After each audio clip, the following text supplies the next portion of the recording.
अर्धदग्ध अवस्था महिला उद्धार। घटना घटी कटक जिला सालेपुर थाना कंक्रेइलो गाँव में। घरे कौन कारण किरोसिन देह निआं लगी जमापड़ी। महिला जनक नाँ हो तिलोत्तमा राउत। कौन पाई यह घटी ताहा जमापड़ी ना।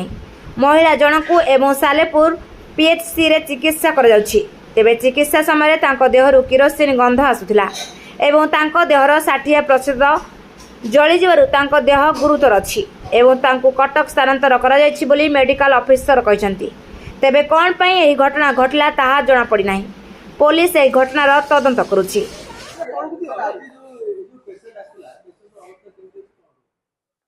पेसेंट पाखापाखि 60% बर्न अच्छी तो 60% बर्न पुणी एटा ग्रेड 2 बर्न जेहेतु स्किन पूरा इनवॉल्व अच्छी प्लस सहित डीप टिश्यू इनवॉल्व अच्छी तेणु पेसेंट तो ऑब्वियसली सीरियस अच्छी कंडीशन भल ना तो ताको आम ड्रेसिंग कलु टिटानस इंजेक्शन देलु आपर आम ए 108 डाकिचु रेफर कर दौचु इमिडिएटली एससीबी को